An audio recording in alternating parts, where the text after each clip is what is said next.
ለፍቅረኛዋ ስትል የሀብታም ቤተሰቦቿን ጥላ በድህነት ውስጥ የወደቀችው ፀሐይ የዛሬውን የጨለማ ቀን ታየዋለች ብላ በጭራሽ አላሰበችም ነበር። ያኔ በትምህርት ቤት ፍቅራቸው ወቅት በገባላት ቃል ኪዳን ተሸውዳ የወርቅ ጌጦቿን ሸጣና ወንድሞቿን አስቆጥታ ለባሏ ስኬት መሰላል የሆነችው እህት ዛሬ የገነባችው የሀብት ማማ ላይ ሆና የገዛ ወንድሟን ደም መሬት ላይ ስታይ ምን ይሰማት ይሆን?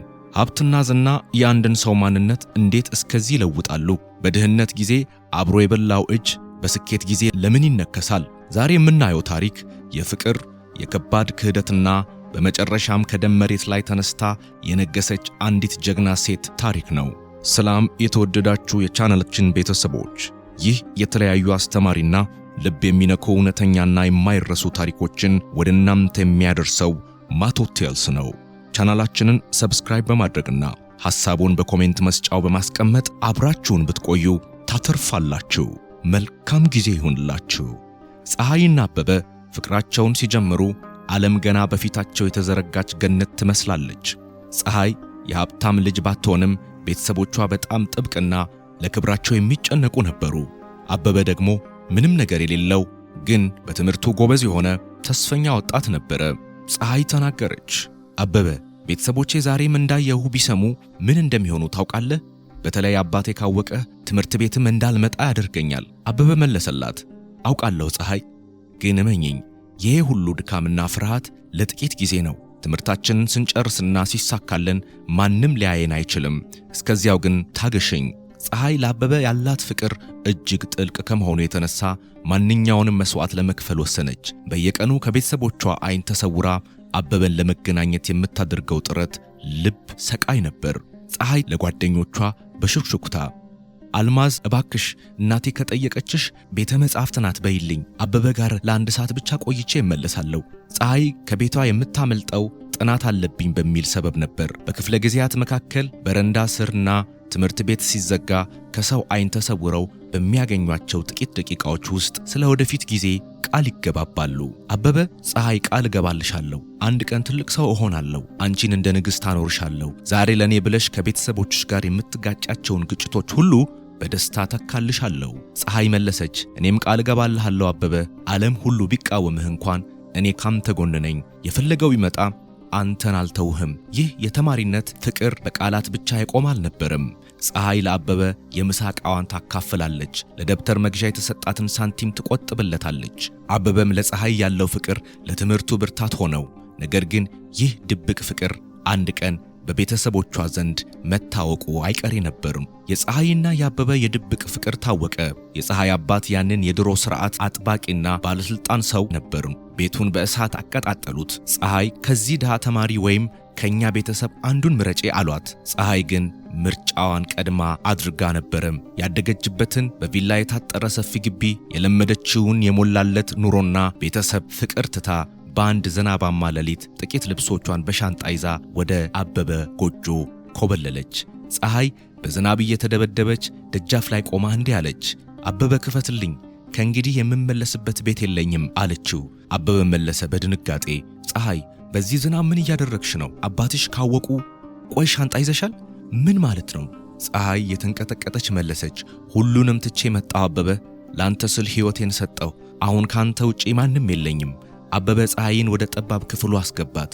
ክፍሉ የፀሐይ አባት ግቢ ውስጥ ካለው የጥበቃ ክፍል እንኳን ያንሳል።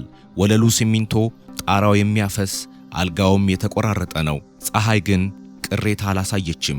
ሆኖም ኑሮ ከቀን ወደ ቀን እየከበደ መጣ። አበበ ሥራ ፍለጋ ጫማው እስኪያልቅ ቢንከራተትም የሥራ ልምድ የለህም እየተባለ በሩ ይዘጋበታል። አበበ በተስፋ መቁረጥ መሬት ላይ ተቀምጦ እንዲህ አለ፣ ፀሐይ ይቅርታ አድርጊልኝ፣ ላንቺ የገባሁልሽ ቃል እንዲህ አልነበረም። ዛሬ እራት እንኳን የምናቀርበው ነገር የለንም።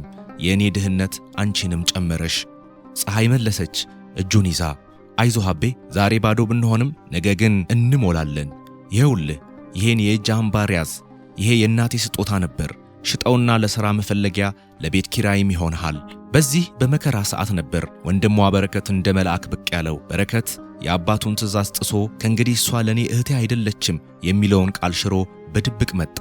በረከት በሌሊት መጥቶ በሩን በቀስታ አንኳኳና ፀሐይ እኔ ነኝ፣ በረከት ነኝ፣ በሩን ክፈቱልኝ ፀሐይ በደስታና በድንጋጤ መለሰች። በረከት አባዬ ካወቀ እኮ ይገድልሃል። እንዴት መጣ? በረከት መለሰላት። አባዬ አያውቅም እህቴ፣ አንቺ እንዲህ ተርበሽና ተቸግረሽ ማየት አልችልም። ይኸው ጥቂት ዱቄት ዘይትና ስኳር ይዤልሻለሁ። ይሄ ደግሞ ካለኝ ደሞዝ የቆጠብኩት ትንሽ ብር ነው። አበበ በአክብሮት ቆሞ እንዲህ አለ። ጋሽ በረከት ውለታህ በጣም ከብዶኛል። አንድ ቀን እከፍልሃለሁ። በረከት መለሰ የአበበን ትከሻ ያዝ አድርጎ። አቤ ክፍያው ለእኔ ሳይሆን ለእህቴ ነው። እሷን ደስተኛ ካደረግካት እኔን እንደከፈልከኝ ቁጠረው። እሷ ያላትን ሁሉ ትታ አንተን አምና ነው የመጣችው። አንተ ደግሞ ታታሪ ነህ። እመነኝ፣ አንድ ቀን ይሄ ድህነት ታሪክ ይሆናል። በረከት በየሳምንቱ እየመጣ ጉልበት ይሆናቸዋል። አበበን ለትላልቅ ነጋዴዎች ያስተዋውቀዋል። የሚሸጡ የሚገዙ ነገሮችን ይጠቁመዋል። ፀሐይም ቢሆን ለባሏ ስኬት ስትል ሌሊት ተነስታ ዳቦ እየጋገረች ለሱቆች ታከፋፍላለች። በረከት፣ ፀሐይና አበበ ሦስቱ በአንድነት ሆነው የድህነትን ግድብ ለመናድ መታገል ጀመሩ። ትዕግስትና የሥራ ፍሬ አፈሩ። አበበ በፀሐይ የወርቅ ሽያጭና በበረከት ምክር የጀመረው ትንሽ ንግድ አድጎ ትልቅ ድርጅት ሆነ። ያቺ ጠባብ ክፍል ቀርታ በቪላ ያቺ ዳቦ የምታከፋፍልበት እግር ቀርቶ በዘመናዊ መኪና ተተካ። ነገር ግን ሀብቱ ለአበበ ሰላም ሳይሆን የኩራትንና ክህደትን ይዞ መጣ። አበበ የድሮዋን ፀሐይ ውለታዋን መርሳት ጀመረ። አበበ አሁን ስልኩን አያነሳም። ፀሐይ በናፍቆት ስትደውልለት ስብሰባ ላይ ነኝ አትጨቅጭቅኝ እያለ በቁጣ ይዘጋባታል። ፀሐይ በሐዘን ተሞልታ ያኔ በድህነት ጊዜ የወንድሟን የበረከትን የልደት ቀን አብረው ለማክበር የነበራቸውን ልማድ ስታስታውሰው አበበ ግን በንቀት ይስቅባታል። በረከት ያኔ የረዳን ስለራራልን ነው። አሁን ግን የራሴን መንገድ ችያለሁ። ሁል ጊዜ እቤት ውስጥ መመላለሱ ሰልችቶኛል እያለ የትላንት ውለታውን ያቀላል። አበበ ሌሊቱን ማርፈዱን፣ ከሌሎች ሴቶች ጋር መተያየቱን፣ በፀሐይ ላይ መጨከኑን ቀጠለ። ፀሐይ በቤቷ ውስጥ የሌላ ሰው ሚስት እንጂ የባለቤቷ የልብ ጓደኛ መሆኗ ቀረ። በረከት ይህን ሁሉ ሲሰማና ሲያይ ልቡ ተሰበረ። ሕይወት ስትከፋ ማየት ስላልቻለ አበበን ቢሮው ድረስ ሄዶ አነጋገረው። በረከት አበበ ምን እየነካህ ነው? ያኔ ዝናብ እየደበደባት ወደ አንተ ስትመጣ የገባህላትን ቃል ረሳኸው ብሎ ቢጠይቀውም የአበበ ምላሽ ግን አስደንጋጭ ነበረ። አበበ ከወንበሩ ተነስቶ በሰጠኸኝ ጥቂት ዱቄትና ዘይት ሕይወቴን ልትቆጣጠር አትሞክር እያለ ጮኸበት። እንዲያውም አንድ የቼክ ቅጠል አውጥቶ ይሄን ብር ውሰድና ከእንግዲህ በእኔና በሚስቴ መካከል አትግባ በማለት በረከትን አዋረደው። በረከት ግን ቼኩን መሬት ላይ ጥሎት የፈለግኩት ያንተን ብር ሳይሆን የእህቴን ደስታ ነው፣ ሀብት ዓይንህን ጋርዶታል ብሎት ወጣ። አበበ ግን በረከትን ከመስማት ይልቅ ይበልጥ ጠላው። ሁል ጊዜ ውለታውን እያስታወሰ ሊያዋርደኝ ይፈልጋል ብሎ ማሰብ ጀመረ። በቤት ውስጥ ሰላም ጠፋ። ፀሐይ ለባሏ ስትል ቤተሰቧን ብትተውም ዛሬ ግን ባሏ ለሌሎች ሴቶችና ለክብር ሲል እሷን መተው ጀመረ። ያ የተማሪነት ፍቅር በሀብት ጭስ ታፍኖ መጥፋት ጀመረ። ያ አስከፊ ማክሰኞ ምሽት የካቲት ወር አጋማሽ ቢሆንም ሰማዩ በደመና ተጋርዶ ቤቱ ውስጥ የጭንቀት ድባብ ነግሷል። አበበ እንደተለመደው ከእኩለ ሌሊት በኋላ ነበር ወደ ቤት የተመለሰው። ፀሐይ ሳሎን ውስጥ በጨለማ ተቀምጣ ትጠብቀው ነበር። አበበ ሲገባ በክህደት የተሞላው ሽቶውና የአልኮል ጠረኑ ቀድሞ ገባ። ፀሐይ በዝምታ መታገስ አቃታት። አበበን እስከ መቼ ነው እንዲህ የምንኖረው? ለምን እንዲህ ታደርገኛለህ ብላ ስትጠይቀው አበበ ግን በቁጣ ገነፈለ። ቤት ውስጥ ስትቀመጪ የምታስቢው ነገር የለሽም? አንቺን ለመቀለብ የምለፋው እኔ ነኝ እያለ በቁጣ ይጮህ ጀመር። ጭቅጭቁ ከቁጥጥር ውጪ ሆነ። አበበ እጁን ወደ ፀሐይ አነሳ። በዚህ መሃል ነበር የወንድሟ የበረከት መኪና ድምፅ በግቢ ውስጥ የተሰማው። በረከት ፀሐይ ደውላለት ሳይሆን ልቡ ሰላም ስለነሳው ነበር የመጣው። ሳሎን ሲገባ አበበ ፀሐይን እየገፋትና እየጮኸባት አገኘው። በረከት በመካከላቸው ገብቶ አበበ እባክህ ተረጋጋ፣ እሷ ሚስትህ ናት፣ ለእኔ ደግሞ እህቴ ናት እያለ ሊለምነው ሞከረ። ነገር ግን አበበ በቁጣና በቅናት ተወርሮ ነበር። አንተ ሁል ጊዜ በእኔና በሚስቴ መካከል እየገባ የምትሰልለኝ ለምንድን ነው? ከቤቴ ውጣ እያለ በረከትን መግፋት ጀመረ። በረከት ግን ፀሐይን ትቶ ለመውጣት አልፈለገም። እህቴ በዚህ ሁኔታ ጥያት አልሄድም ብሎ ሲመልስለት አበበ በአቅራቢያው የነበረውን ከባድና ባለወርቅ ቀለም አበባ ማስቀመጫ አነሳ። ፀሐይ አበበ ባክህ ብላ ከመጮኋ በፊት አበበ በሙሉ ኃይሉ በረከትን በራሱ ላይ መታው። በረከት ምንም ቃል ሳይተነፍስ ተዘረረ። ግንባሩ ላይ ያለው ደም መሬት ላይ ያለውን ውድ ምንጣፍ አጥለቀለቀው። አበበ የያዘውን ጌጥ ጥሎ በድንጋጤ ቆመ። ፀሐይ ወደ ወንድሟ ተወረወረች። በረከት ንገረኝ፣ አትሙት እያለች ብትጮህም በረከት ግን ለዘላለም አይኑ ተጨፍኖ ነበር። ያኔ በድህነት ጊዜ ዱቄትና ዘይት እየያዘላቸው ይመጣ የነበረው አበበን ታታሪ ነህ እመንብኝ እያለ ያበረታታው የነበረው በረከት ዛሬ በገዛ እጁ ባሳደገው ሰው እጅ ሕይወቱ አለፈ። አበበ ነፍሰ ገዳይ ሆኖ ሲቆም፣ ፀሐይ ግን በወንድሟ ደም ተነክራ አምርራ አለቀሰች። ያ ምሽት ሁሉንም ነገር የቀየረ የጨለማ ምሽት ሆነ። የበረከት ቀብር ተፈጸመ።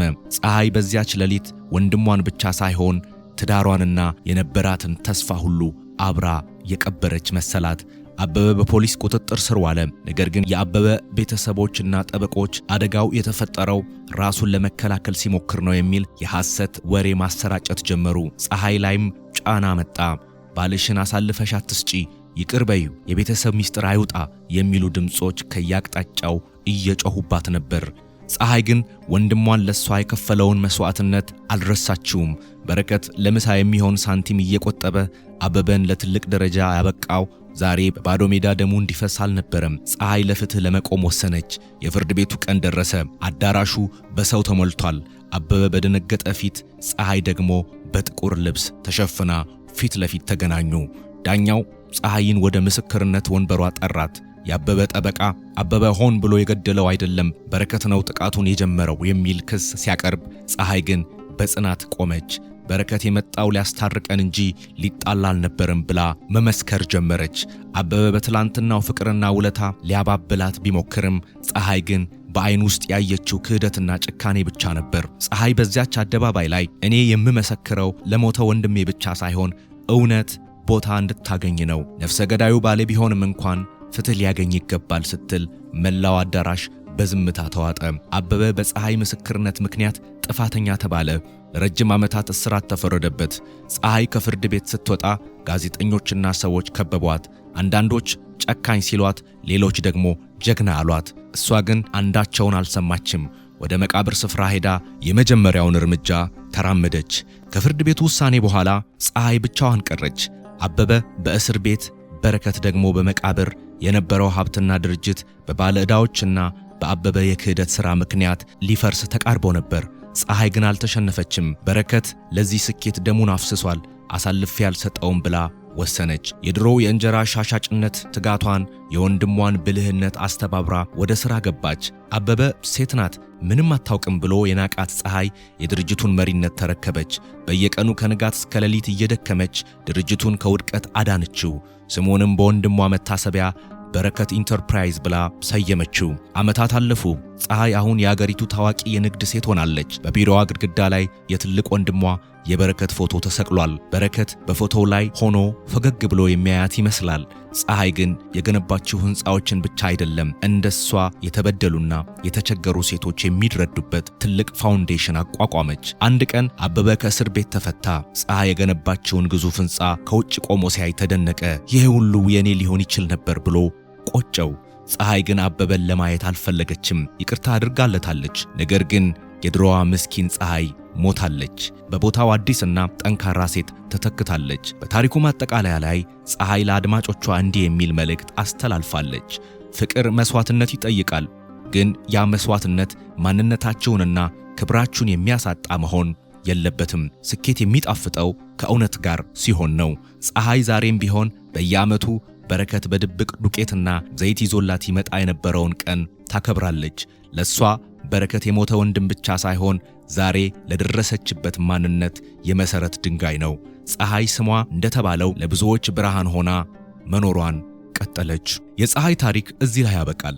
ነገር ግን በዙሪያችን ስንት ፀሐዮች በክህደት ጨለማ ውስጥ እንደሚገኙ እናስበው። ሕይወት ውጣ ውረድ የበዛባት ናት። ዛሬ ዝቅ ብለን የረዳናቸው ሰዎች ነገ ከፍ ሲሉ ላያውቁን ይችላሉ። ነገር ግን እንደ በረከት ያለ ቅን ልብ፣ እንደ ፀሐይም ያለ የጸና ማንነት ካለን ከማንኛውም ውድቀት ተነስተን ንጋትን ማየት እንደምንችል ይህ ታሪክ ትልቅ ትምህርት ይሰጠናል። እናንተስ ስለዚህ ታሪክ ምን ትላላችሁ? አበበ ይቅርታ ሊደረግለት ይገባል ወይስ ፀሐይ የወሰደችው እርምጃ ትክክል ነበር? አስተያየታችሁን በኮሜንት መስጫው ላይ አካፍሉን። ይህን ታሪክ ከወደዳችሁት መሰል አስተማሪና ልብ ሰቃይ ታሪኮች እንዲደርሷችሁ ቪዲዮውን ላይክ በማድረግ ድጋፋችሁን ግለጹ። ለቻናላችን አዲስ ከሆናችሁ ደግሞ ሰብስክራይብ በማድረግ የደውል ምልክቷን በመጫን ቤተሰብ ይሁኑ። ይህ ታሪክ ለሌሎች ትምህርት እንዲሆን ሼር አድርጉ። ስለተከታተላችሁን ከልብ እናመሰግናለን። በሚቀጥለው ታሪክ እስከምንገናኝ በያላችሁበት ሰላም ቆዩ።